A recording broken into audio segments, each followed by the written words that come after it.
Entendiendo la divinidad, esencia y atributos de Dios.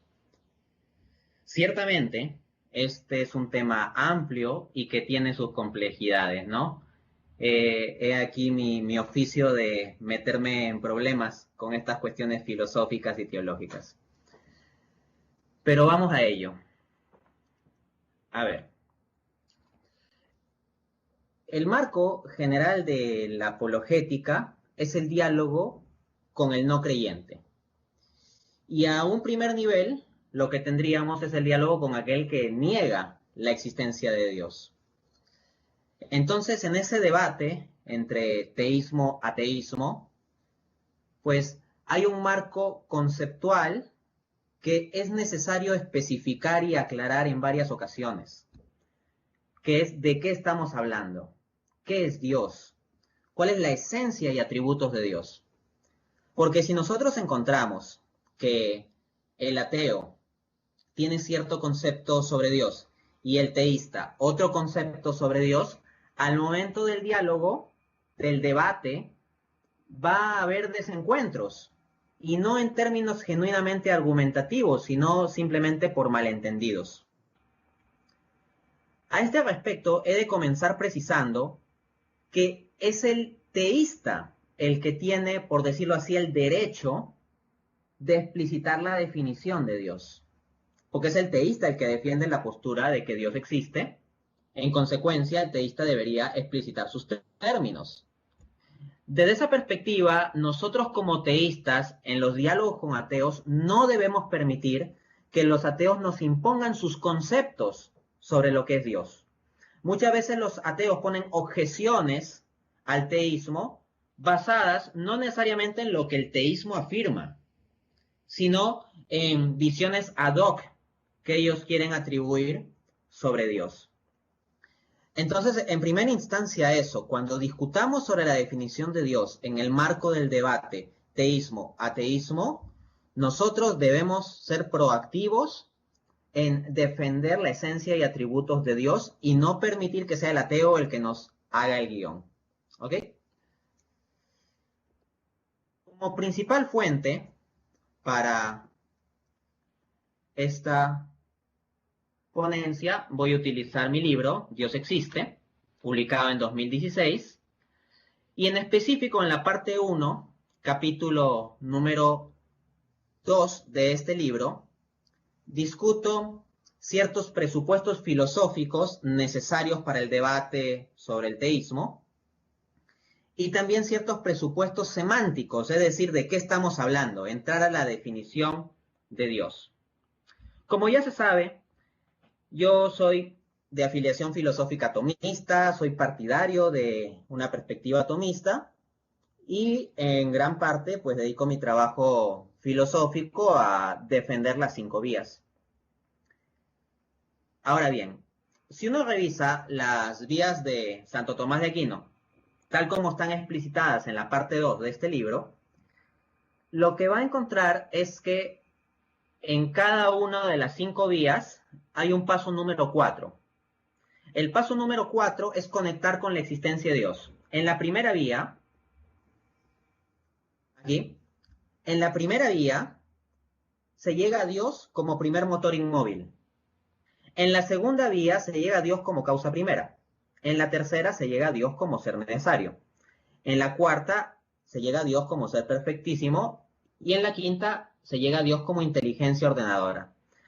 Entonces se les llama vías en tanto son caminos, ¿no? Son 5 caminos para llegar a Dios. Ahora bien, cada una de estas vías puede llegar a establecer plenamente a Dios en el contexto siguiente. Vamos a dar una definición de Dios, que es esta, la definición de Dios.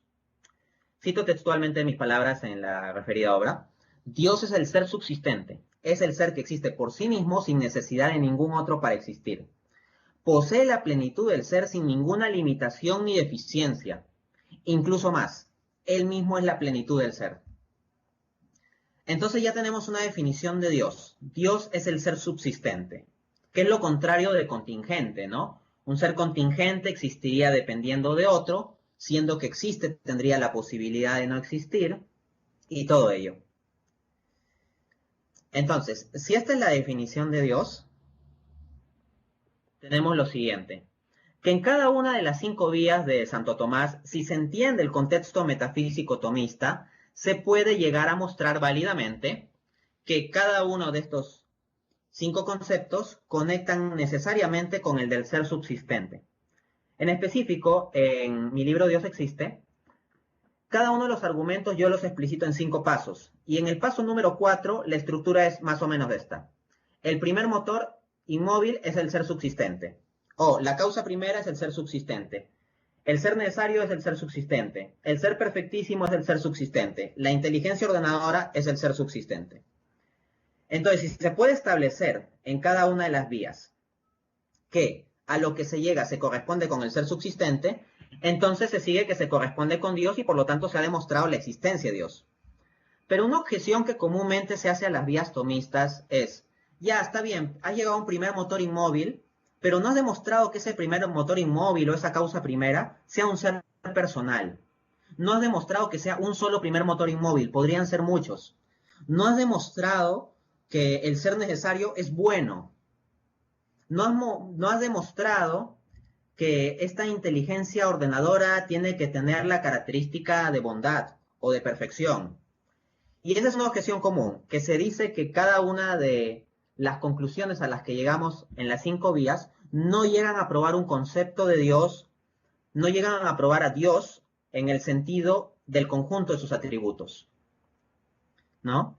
Entonces, como digo, la objeción clásica es, sí, puede ser, ese es un primer motor inmóvil, pero podría ser cualquier otra cosa, podría ser un ser impersonal, no tiene por qué ser un ser bueno, no tiene que ser un ser con conocimiento, y cosas por el estilo. En cierto modo pueden entenderse el conjunto de lo que viene en mi ponencia como una refutación a este tipo de objeción. ¿Por qué? Porque pudiendo establecerse que cada uno de estos 5 elementos conecta con el ser subsistente, voy a pasar a mostrar que el ser subsistente necesariamente, por necesidad lógica, tiene que tener 14 atributos, que son de los que vamos a tratar en esta ponencia. Pero veamos una revisión muy rápida de cómo cada uno de los 5 puntos de llegada de las vías tomistas conecta con el ser subsistente. A ver, veamos, el primer motor inmóvil.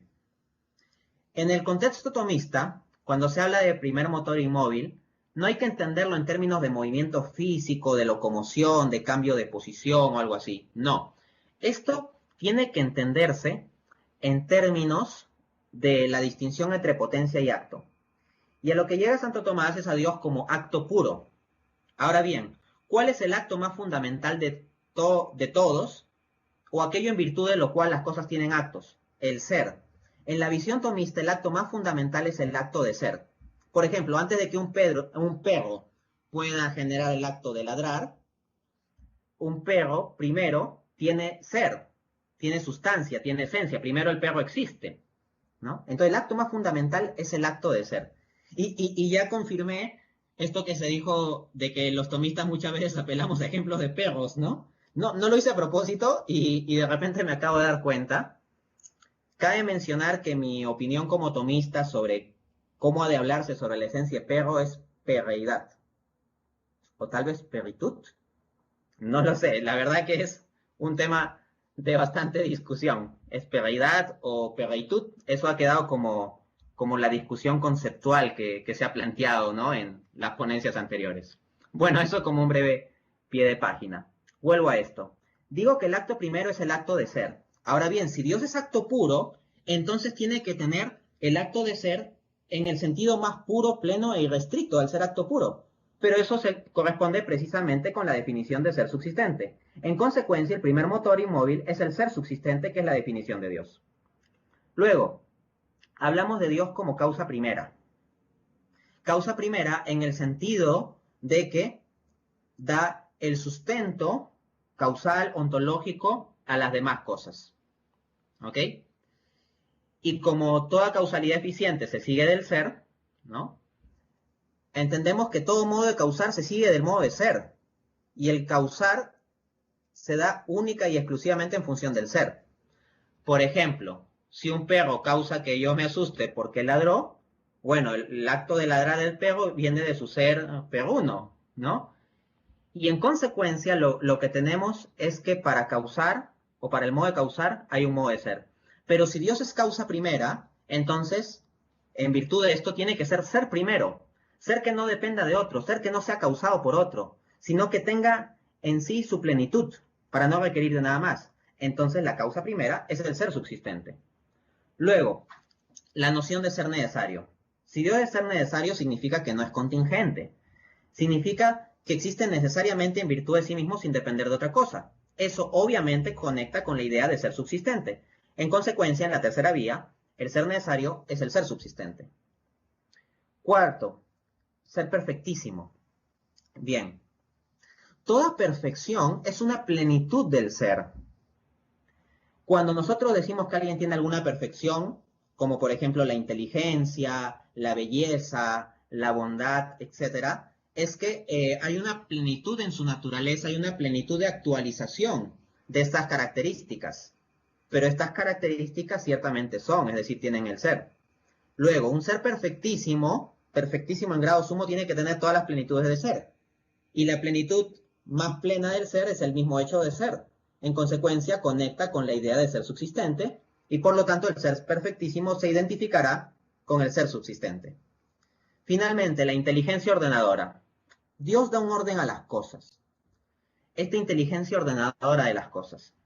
Ahora bien, la forma en que la inteligencia ordenadora da un orden a las cosas es en tanto las causa y sustenta en su ontología. Cada una de las cosas existentes en el universo tiene una estructura. Su ontología y su estructura le son constituyentes. Ahora bien, si la inteligencia ordenadora es la que causa esta estructura de orden de las cosas, sustentándolas así en el ser, significa que da el ser de este modo. Pero para poder dar el ser desde sí, uno tiene que poseer el ser de por sí. Si no, terminaríamos multiplicando una cadena infinita hacia atrás de que le tengan que dar el ser para que pueda dar el ser ordenado a las demás cosas. En consecuencia, la inteligencia ordenadora debe ser un ser tal que pueda dar el ser de por sí de modo ordenado. Y al poder dar el ser es que lo posee en esencia. Y esto es el ser subsistente. Entonces, acabo de dar una explicación muy rápida a esto. Si todo esto se puede profundizar, ojo. Pero es una explicación muy rápida de cómo en cada una de las 5 vías la conclusión conecta con el ser subsistente, que es la definición de Dios. Lo que voy a mostrar a continuación, entonces, es que Dios ha de tener necesariamente 14 atributos en función de su definición como ser subsistente. Pasemos al primero, simplicidad. En Dios se identifican la existencia y la esencia, porque al constituirse como el ser subsistente, no recibe su existencia de otro, sino que la tiene por sí mismo, directamente en virtud de su esencia. Entonces, ¿qué es lo que nosotros tenemos aquí? Que en nosotros, seres contingentes, hay una distinción real entre nuestra existencia y nuestra esencia. Por ejemplo, yo tengo como esencia, como sustancia, ser humano. Soy ser humano.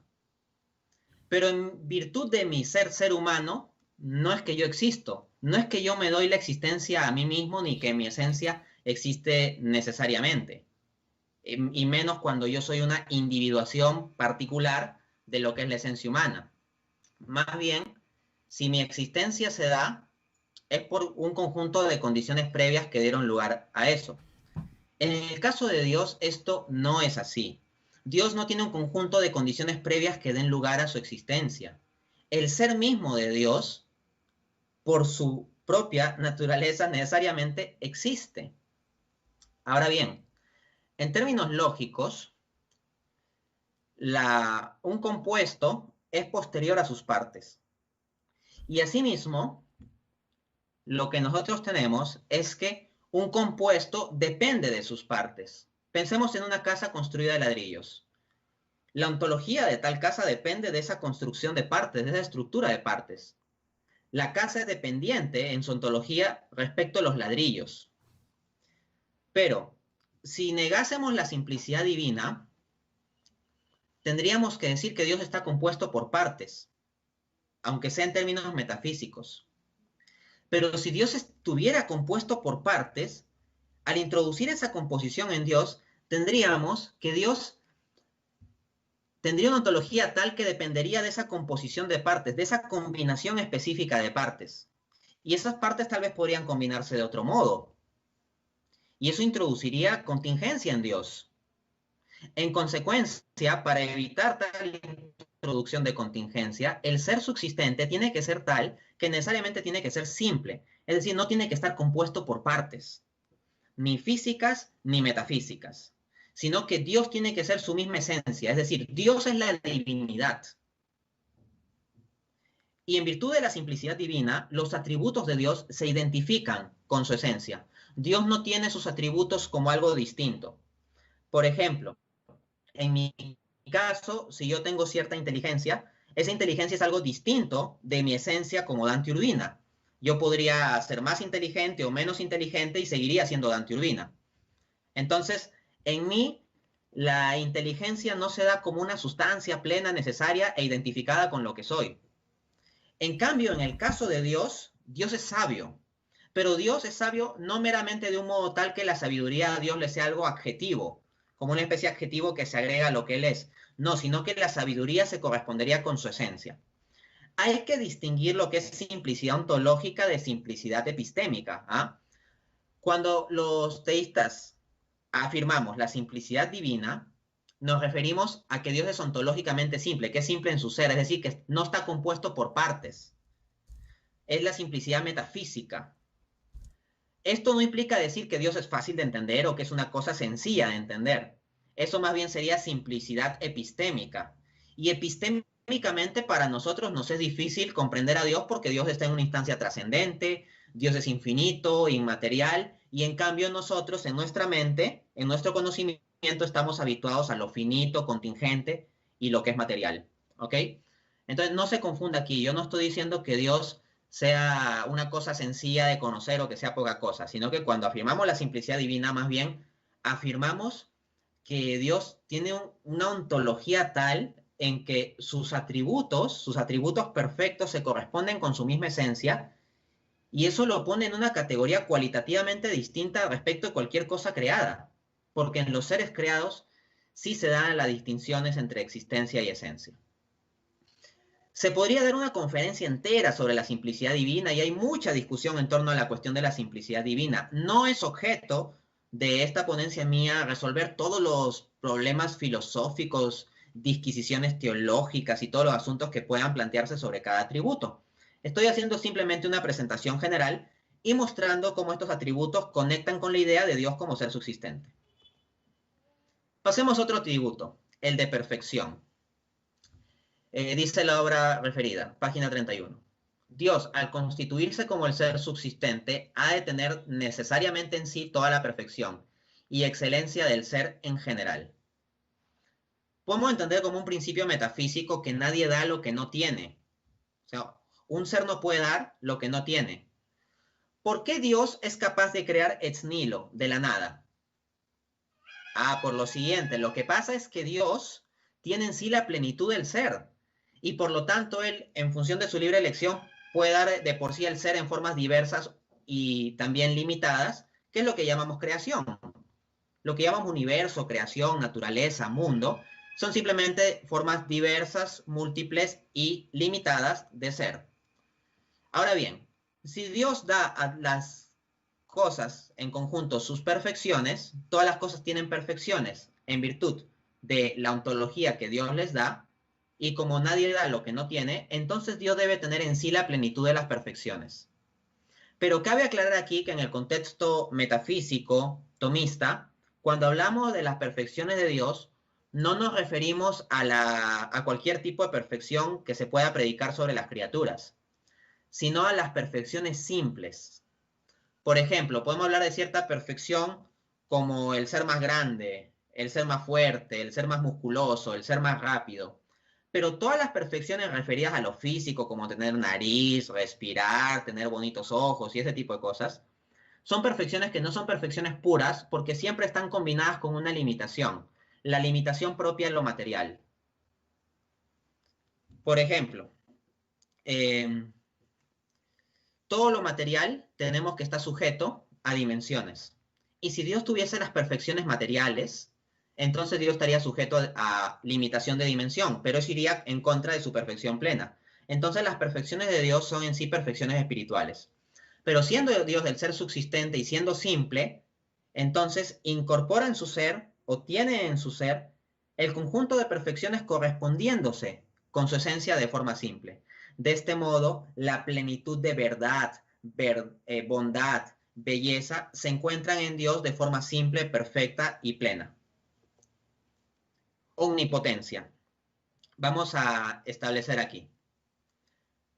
Dado que el poder se sigue del ser y el modo de poder del modo de ser, tendremos que Dios, el ser subsistente, tendrá en sí la plenitud y totalidad del poder.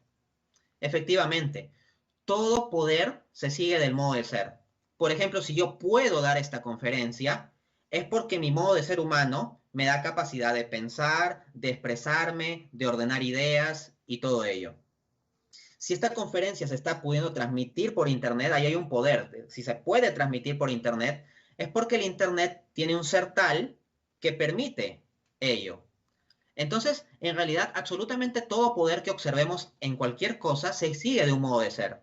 Pero si el ser subsistente tiene el ser en plenitud, se sigue, por lo tanto, que tendrá el poder en plenitud. Cabe mencionar que el entendimiento aquí de omnipotencia es poder pleno, poder total. No es lo mismo que decir poder hacer cualquier cosa, porque cualquier cosa no necesariamente implica plenitud. Por ejemplo, que Dios pueda enfermarse. Vamos, si Dios se enfermaría, eso no sería plenitud de poder y contradeciría más bien lo que es la omnipotencia en sí misma.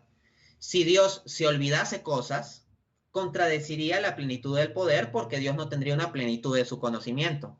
Entonces, en el teísmo clásico, cuando afirmamos la omnipotencia, nos referimos a plenitud de poder. No que Dios pueda hacer cosas absurdas como crear un círculo cuadrado, porque hablar de un círculo cuadrado o exigirle a Dios que cree un círculo cuadrado es un absurdo, porque un círculo cuadrado no es nada. Es algo que tú dices con tus palabras, pero no tiene una ontología específica.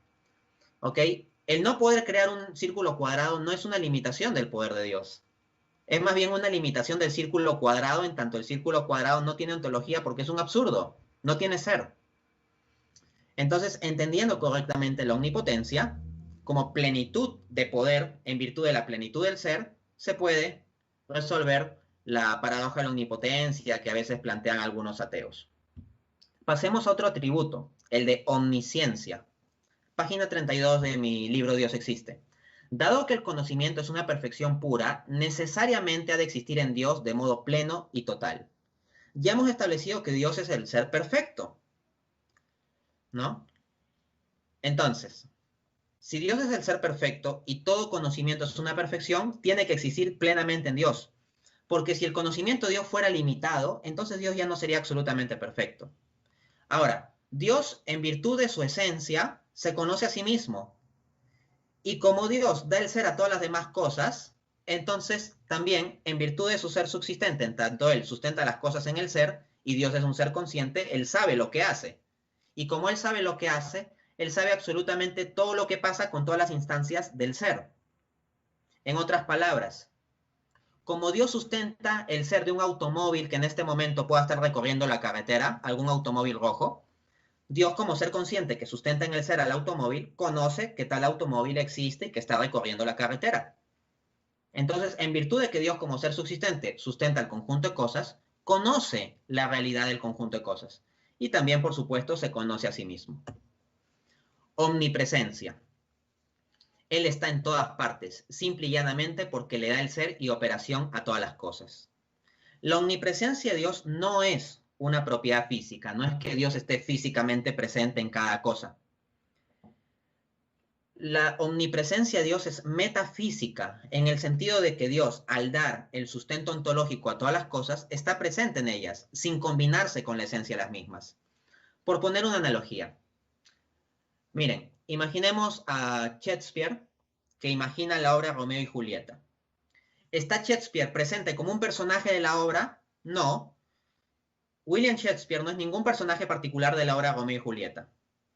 Pero ¿podemos decir que Shakespeare está presente en su obra? Sí, podemos decir que Shakespeare está presente en cada una de las páginas de Romeo y Julieta, en cada uno de los personajes, en cada punto y coma.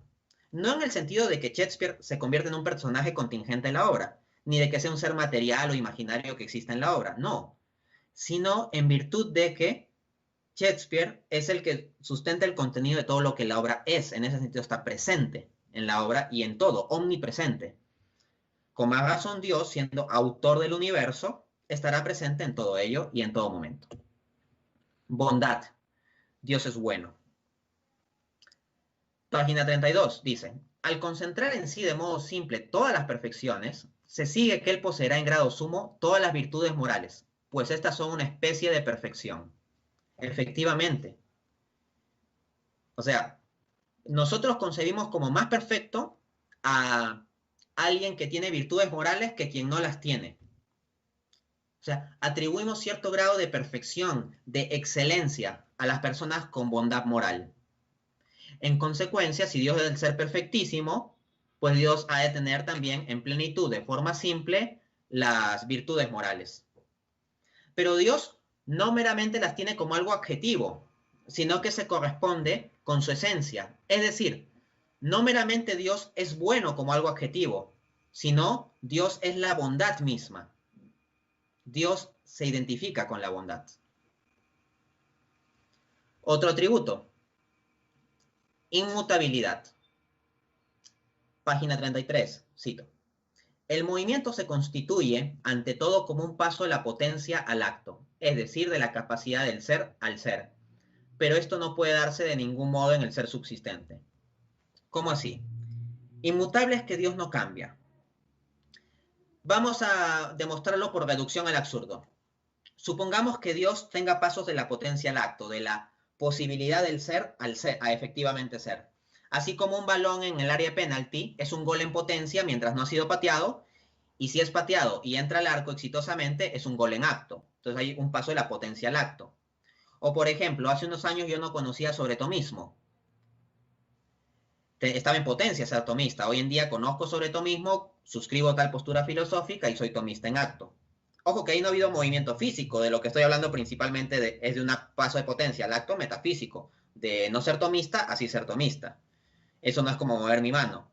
Esto debe dejar muy en claro que el paso de potencia al acto no debe reducirse a algo meramente físico. Entonces, en el caso de Dios, ¿qué pasaría si él tuviese pasos de la potencia al acto? Que previo a pasar a cierto acto cuando estaba en potencia, no tenía propiamente en acto, en realidad, aquello que tendrá después cuando esté en acto. Por ejemplo, si Dios está en potencia de una cosa X, en un momento el tiempo T, T1, y en un momento el tiempo T2, llamémosle, Dios pasa a estar en acto y ya tiene efectivamente esa cosa X, hay imperfección en Dios. Porque en el momento T1 no tenía la perfección propia de lo que va a pasar en el momento T2. Pero de Dios no podemos decir que sea imperfecto. En consecuencia, Dios para ser perfecto tiene que ser inmutable. Porque si Dios mutare, si Dios tuviera cambio, tendría algo adicional en su ser. Es decir, ganaría algo. Si Él muta, gana algo. Pero si gana algo significa que antes no lo tenía. Y eso implica que antes era imperfecto. ¿O qué pasa si Él muta y pierde algo? Pero si Dios pierde algo, entonces, ¿qué sucede?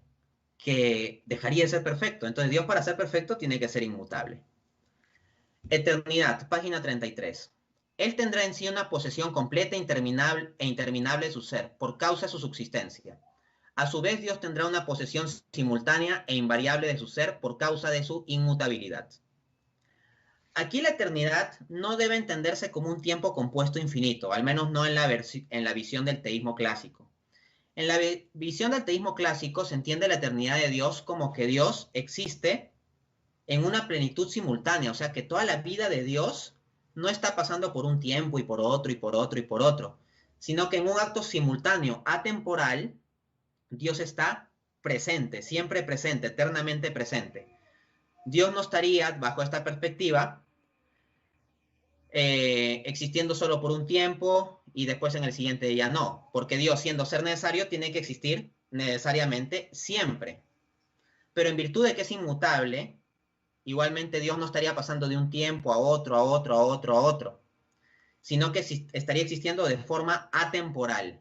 Y como ese Dios atemporal sustenta el conjunto de lo temporal, tendríamos que de todas maneras, en tanto sustenta las cosas en el ser, pues abarcaría las cosas en sus distintos tiempos, pero conforme a su naturaleza propia, de él que es atemporal. Su eternidad es algo trascendente al tiempo.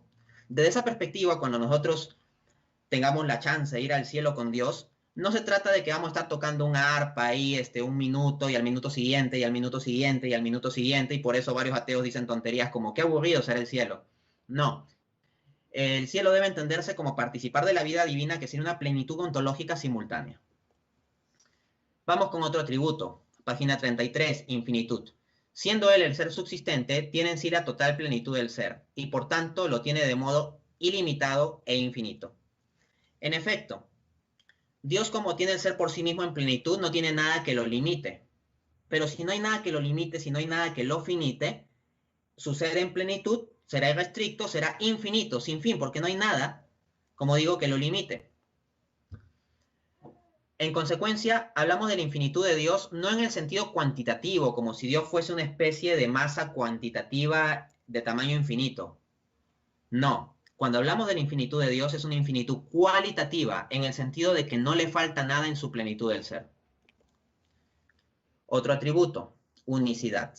Se dice que un ser es único en cuanto posee la propiedad de ser inmultiplicable, es decir, de no ser compatible con otro ser del mismo rango. ¿Dios sería único? Claro que sí. Ya hemos establecido que Dios es infinito y también perfecto. Supongamos por reducción al absurdo que Dios sea, que haya muchos dioses, que haya múltiples dioses. Ok. Si hay múltiples dioses, hay muchos seres infinitos y al mismo tiempo perfectos. Ahora bien, si son múltiples es porque se distinguen. Entonces tenemos el Dios 1, Dios 2, Dios 3, Dios 4 y hasta el Dios enésimo.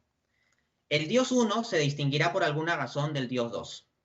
Pues bien, porque son distintos, son múltiples.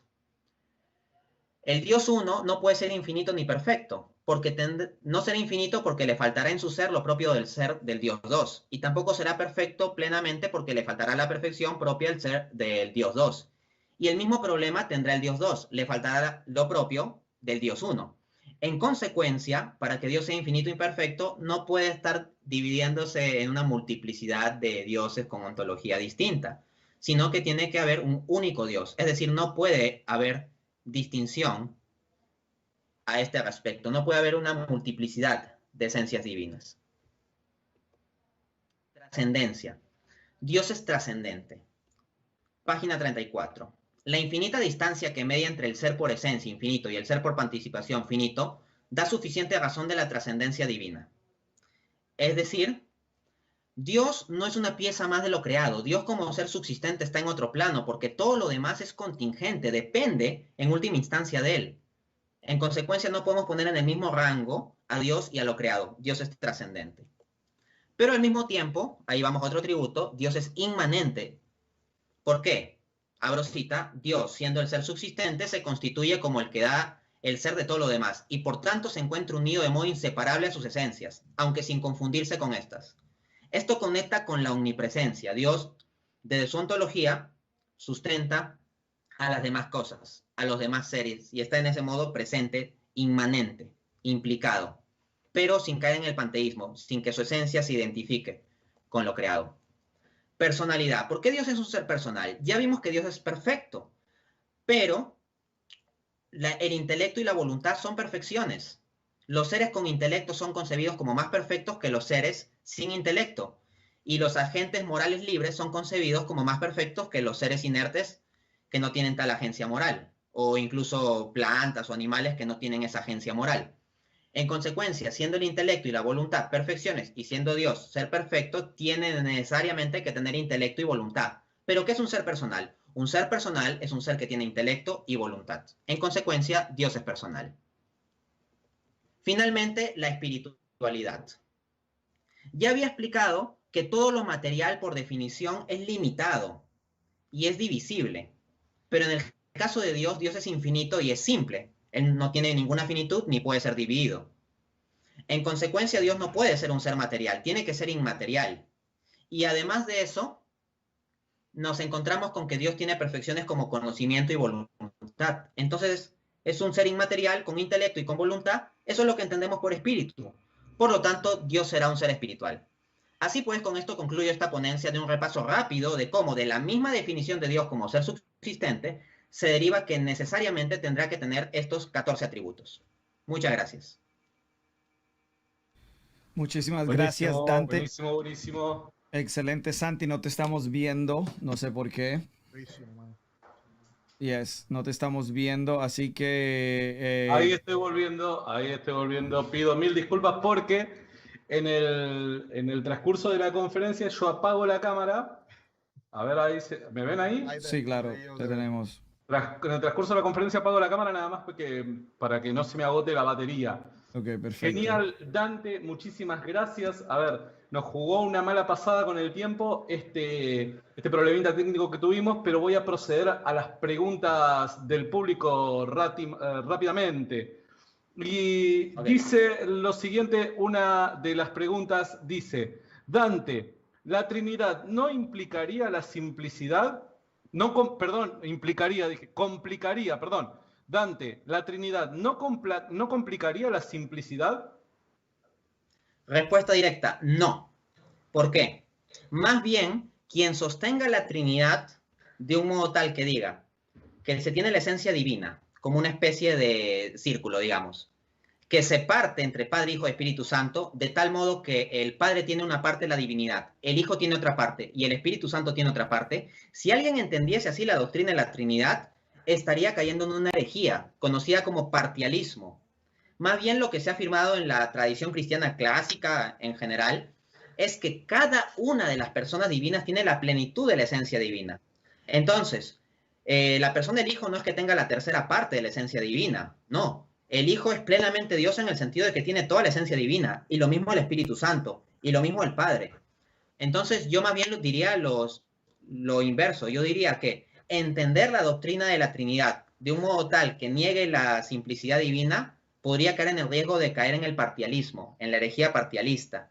Y esto llevaría a negar, por ejemplo, que el Hijo tenga la totalidad de la divinidad. Claro. Discutir ya lo de la Trinidad sería bastante amplio, así que lo dejo ahí, pero no hay una incompatibilidad intrínseca. La distinción en la Trinidad es entre las personas por sus relaciones divinas, no por su esencia ni porque dividan o multipliquen la esencia divina. Genial, genial.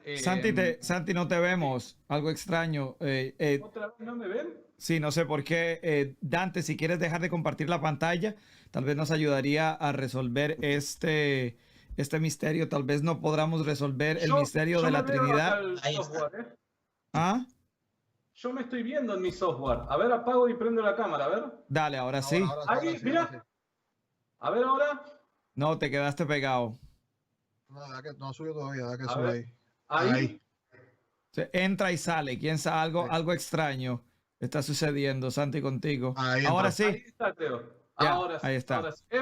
Todo medio tétrico lo que está pasando este último momento. Ahí. Yo creo que es Cuda hackeándonos, eso es todo. Hay algunos que quieren sabotear eso. Cuda, eso es el sabotaje de Cuda, eso es. Que está queriendo sabotear todo. Eso es todo. Ok, quedó entonces. La bronca con Enrique. Bueno, a ver, tengo una pregunta más importante de la gente que estuvo, gracias, porque varios estuvieron apoyando el evento, donando a través del super chat. Sinceramente les agradecemos. Logic pregunta, dice, ¿qué opinión le merece a Dante la visión del teísmo neoclásico? Bien, yo de profesión soy economista y en los economistas existe la economía clásica y la economía neoclásica. Y personalmente a mí me parece una aberración, digo en el área de economía para poner la analogía, porque los economistas neoclásicos, que son el enfoque dominante hoy en día en economía, no es que retomen los planteamientos de los economistas clásicos y los renueven, contradicen los planteamientos fundamentales de los economistas clásicos. Entonces yo no entiendo cómo se le puede llamar economía neoclásica a autores que contradicen a los clásicos. No es que los renueven, los contradicen. Pues bien, me he encontrado con que lo mismo pasa con el llamado teísmo neoclásico. Mejor que se ponga otro nombre. Si yo entendería que el teísmo neoclásico defiende los mismos atributos divinos, pero con ciertas modificaciones en la definición de los atributos o con ciertos argumentos nuevos o un cambio de perspectiva, yo diría, está bien, llámenle teísmo neoclásico, es legítimo. Pero lo que pasa es que muchos teístas neoclásicos, en general la línea de teísmo neoclásico, niega ciertos atributos. Por ejemplo, el atributo de simplicidad divina o el atributo de eternidad entendida en el sentido de la temporalidad, que la temporalidad como tal también se puede decir como atributo. Hay teístas clásicos, perdón, los llamados neoclásicos, que niegan la, ¿cómo se llama esto? La inmutabilidad. Hay incluso quienes ponen en cuestión la omnisciencia divina en sentido pleno. Entonces, ¿cómo pueden llamarse neoclásicos si directamente niegan varios de los atributos clásicos? Esa es mi opinión. O sea, puede haber un legítimo debate filosófico y todo eso, pero creo que, así como yo como economista he sostenido que economía neoclásica no me parece el nombre más adecuado para el paradigma presente, igual creo que llamar teísmo neoclásico a quienes contradicen a los clásicos es un despropósito. Perfecto, perfecto. Chicos, ¿quieren tanto Billy, Jorge, comentar algo, hacerle alguna pregunta a Dante? Yo creo que sería bueno que se hiciera una pregunta más para comenzar a hacer el setup de la persona que viene. Ya Hugh está mandándome mensajes, entonces para aprovechar, yo creo que darle la oportunidad a nuestra audiencia que haga una pregunta más para que Dante pueda responderla y después pasar a la próxima ponencia, dado de que aquí está lloviendo edificación por todo lado, ¿ok? Ok, vamos con la última y la hace Luis Toro y dice lo siguiente: si Dios es perfecto, ¿puede tener la libertad para elegir actuar en cualquiera?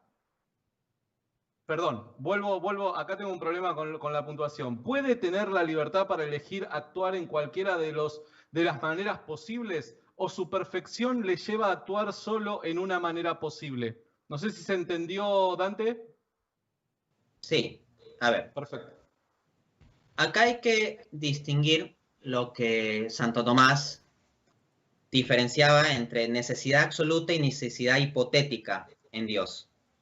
La necesidad absoluta es lo que Dios necesariamente requiere para ser Dios. Lo que se requiere es su esencia divina. Por ejemplo, Dios necesariamente requiere tener la plenitud de conocimiento, Dios necesariamente requiere ser bueno, Dios necesariamente requiere existir. Entonces, hay un conjunto de cosas que si Dios no las tuviese, dejaría de ser Dios. Luego, Santo Tomás habla sobre la necesidad hipotética, que son cosas que Dios, pues, quiere, pero que no son absolutamente necesarias para que Él sea Dios. Por ejemplo, si el mundo no existiera, Dios seguiría siendo Dios. Si hubiese un multiverso en vez de un único universo, Dios seguiría siendo Dios. Entonces, lo que ha de decirse es que en cuanto a la necesidad absoluta, es decir, en cuanto a aquellas cosas que Dios requiere necesariamente para ser Dios, Dios tiene que ser necesariamente como es.